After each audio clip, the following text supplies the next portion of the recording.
Welcome to New York's #2 sports show. The Rangers lose again, this time 3-2 to the St. Louis Blues. So they almost make a late push. They were down 3-0. They score a couple of goals middle of the third period, but they are unable to come back. And so now they drop to 15-14-1. They're 3-10 in their last 13 games, 1-4 in their last 5 games. And it just continues to spiral for this team. And some interesting roster notes heading into this game, and we'll discuss it. So, Artemi Panarin, day-to-day with an upper body injury. So, things weren't going good as they were, and now you don't have Artemi Panarin. That's a problem, for sure. And also, Kaapo Kakko was a healthy scratch. So, that one is more interesting in terms of discussion points. Obviously, the Panarin one, you just kind of have to wait and see how long it's going to be. Don't really know much on it. Didn't know there was anything wrong last game against the Kings. For Kakko, he hasn't been playing great lately at all. He got off to a good start. To be fair, he hasn't been great lately. But that's the player that they're going to scratch, right? Like, why not one of the veterans? Why not? Like, it has to be Kakko. Look, I'm not terribly shocked for many reasons. And I saw here and there that Kakko, that they would bench him like a shift at a time a little bit. I could tell there was frustration there. But it's like, especially with Panarin out, it makes it even odder. So Brodzinski and Vesey were in for Panarin and Kakko. On defense, they made a switch. Mancini out, Ruedel in. So the lineup now the lineup on paper looks bad, right? Because that's the thing. There was not much of an excuse. The Rangers were pretty healthy. Now all of a sudden the injuries are starting to pile up just a little bit. Keandre Miller has been out. Now you throw Artemi Panarin into the mix. So, just imagine how it'll be if, injuries pile up a bit. Jonathan Quick in net, by the way, for the Rangers in this one. So they stuck with the original plan. I wasn't totally sure. Figured they would, but maybe with Quick coming in for Shesterkin that maybe they'd switch it up. They don't. It'd be Quick against the Blues. But let's discuss the lines and the D pairs, and we'll, through that, kind of discuss each player. Let's start on defense. So they stick, of course, with Lindgren Fox, and it's just a disaster. And Ryan Lindgren had a really, really, really bad turnover that led to the second goal by the Blues, the Jordan Kyrou goal. The first goal in the second period for St. Louis. Just inexcusable for Lindgren. He played almost 22 minutes. That's a problem. That cannot be happening. And the fact that, because look, for Fox, it's tough to evaluate his game. I feel like he has a lot more to give, but he's also playing with Lindgren. And I hate to put it that way. It sucks that it's become a situation where Ryan Lindgren flat out is not someone you want out there. That's a sad state of affairs when a few years ago, I think by a lot of Ranger fans, maybe not all, but a lot, like he was someone that was fan favorite strong, but someone that was thought very highly of. And now it's just his game is just not really effective at all. So there's that. Jones with Schneider was the second pair. Zach Jones was out there a lot in this game. And I like it for the fact that I think that it's good to give him the opportunities. But there was another situation where, like the King game, where Jones pinches in deep and it leads to an odd man rush the other way where the Blues scored. It was a goal by, I believe, Robert Thomas that made it 3-0 Blues. So there's that. And so blame goes to the forwards as well. Again, I think it was Lafreniere, again, very similar to the game before. And then the third pair was Mackey and Ruedel, which doesn't inspire a whole lot of confidence, obviously. But, here we are. So, you would think Mancini would be back in there next game, probably for Ruedel, but that is pretty ugly, right? Like those 6 defensemen, that is bad, right? So there's that. Then the forwards. Talk about a very, very unrecognizable forward lines. And you know what? I'm going to give the order to you in the way, okay, we'll do this. We'll divide it into top 6 and bottom 6. And there's good news here and there's bad news here in terms of the way that they were deployed. So the top 2 lines, as I saw them, was Cooley, Hedel, Lafreniere, and Brodzinski, Trocheck, Smith. Now, again, this is what I'm doing. I'm dividing it, the first two lines in the, third and fourth line. But, all the lines kind of got somewhat even distribution. But here are the other two lines. Edstrom, Carrick, and Kreider. And then Berard, Zibanejad, and Vesey. Now, Zibanejad line got the least amount of ice time. Zibanejad ends the game. Now, granted, Rangers had no power plays, and the Blues only had one. So that does come into play in terms of the time on ice. But it's also telling, because it gives you a better idea as far as who Laviolette's using. Zibanejad ends up with 13 minutes. But here's the fucked up thing. At the end of the game, down 3-2, goalie pulled, Zibanejad was out there. So it's like, good job for not using him through the course of the game. And a lot of the third period, he was not playing for a good chunk of the third. But then when it came down to the biggest moment of the game, he was out there. Kreider also didn't play that much. I thought Kreider sucked in this game. What else is new? But Kreider was with Edstrom and Carrick, and that line played a little bit more than the Zibanejad line. And Kreider was out there at the end, down 3-2. Whereas you have goal scorers, Berard and Cooley, who are playing an honest game, good effort, scored a couple goals, playing with a bit of energy, two of your younger players, maybe reward them and put them out there at the end. Nope, we're just going to go to all reliables. And that's where Laviolette goes wrong. Like, he's doing the right thing in some ways. He's actually switching out the lines and putting veterans in uncomfortable positions, but take it further. Take it to the next level. Just not doing it. So, yeah, but those lines are ugly. They're as ugly as they sound. Rangers generated a little bit of offense. Joel Hofer, who they saw at MSG, whatever it was, a few weeks ago, was in that for St. Louis. And St. Louis, ever since they fired their head coach and hired Jim Montgomery, it's gone pretty well for them. They've turned things around a bit.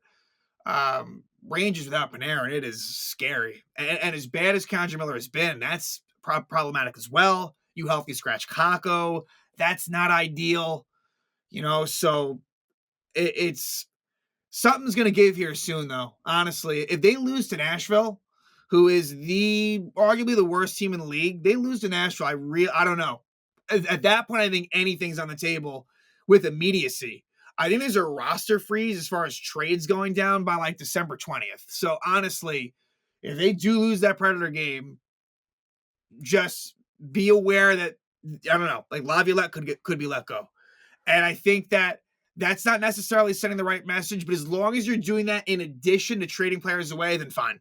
Then whatever. Because honestly, if you're trading these players away, then Laviolette's doesn't make sense to the job anyway. Laviolette is a coach for a win now team. And if you're going to be trading away, if you're going to be more in sell mode, then it's just not worth it, honestly. So, Rangers trying to bounce back off of an ugly game against the Kings. And how I would describe it was a pretty boring first period where the Rangers didn't generate a whole lot, but they didn't give up much. Second period, not good. Even though the Rangers outshot St. Louis 11-7, and the Rangers come back, it was just too late. But let's go through it. So the only penalty of the game was at 8:35. Johnny Brodzinski trips Alex Texier, and the Rangers kill it off. Like I said, this first period was, in my estimation, low event hockey. Not a whole lot of chances on either side, but eventually it would be a goal from our old friend Pavel Buchnevich, which, of everything that Chris Drury's done as GM, a president and GM, and that was one of the first moves he made. It was one of the worst, maybe the worst. It's Buchnevich's 8th goal of the season from Neighbors and Thomas at 18:51, so late in the first. Buchnevich is exactly what this team needed. What they got in return was shit. I know that this was in a lot of ways a cap sort of move, knowing that they were going to have to pay Buchnevich and they didn't want to. That would have been money well spent. Buchnevich was ascending.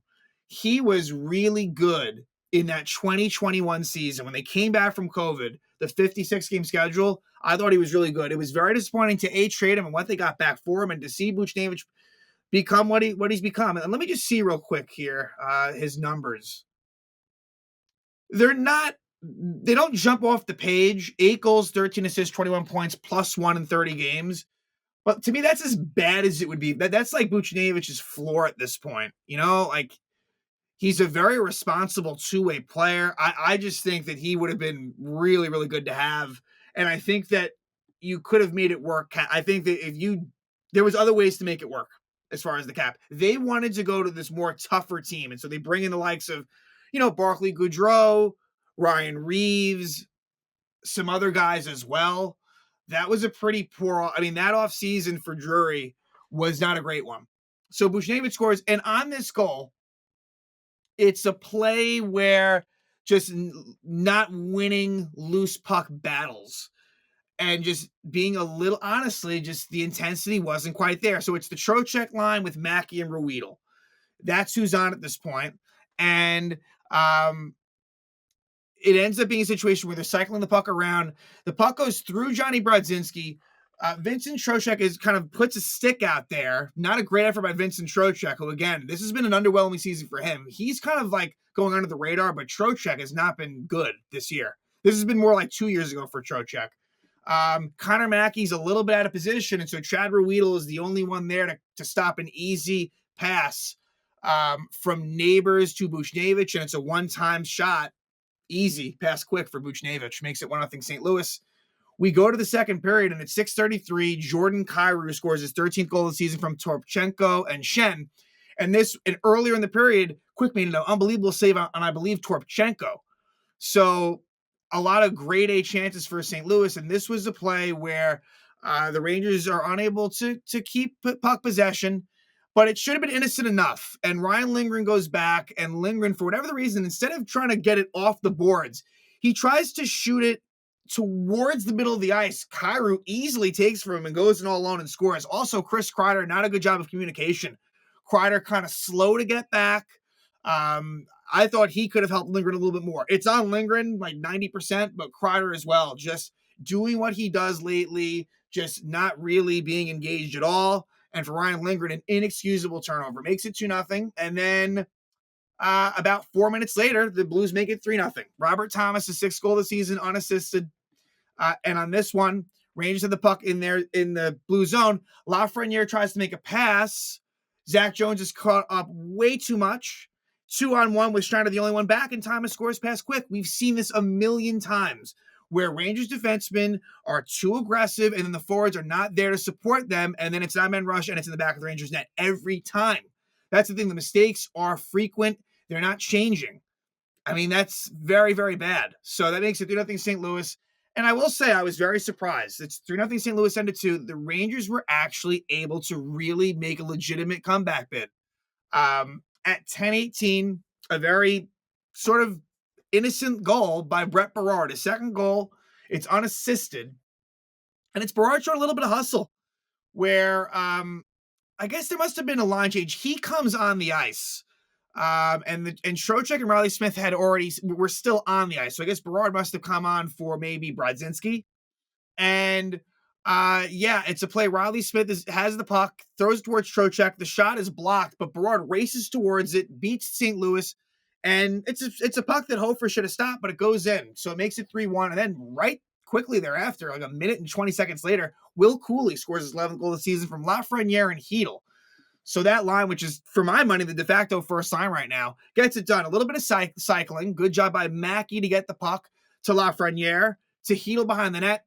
Lafreniere with a nice pass to Cuylle, and Cuylle, I think, went 5-hole past Hofer to make it 3-2. So here it is, like less than 8 minutes in the game. Actually, more than 8 minutes, right? Less than 9 minutes in the game, and the Rangers are only down by 1, but a smart timeout by Montgomery to kind of settle things down, which they did a bit. And the Rangers eventually pull the goalie. They pull quick at 6-on-5. And again, like I said before, very frustrating that the players on the ice, they were Fox, Trocheck, Zibanejad, Kreider, Lafreniere, and Hedl. And the biggest issues that I have is, again, specifically to Zibanejad and Kreider. The fact they're out there after they were not getting much ice time, after they were not playing well, they're rewarded again. Why exactly? Like, make a statement. Good job by Peter Laviolette in decreasing their ice time and putting them on lower lines.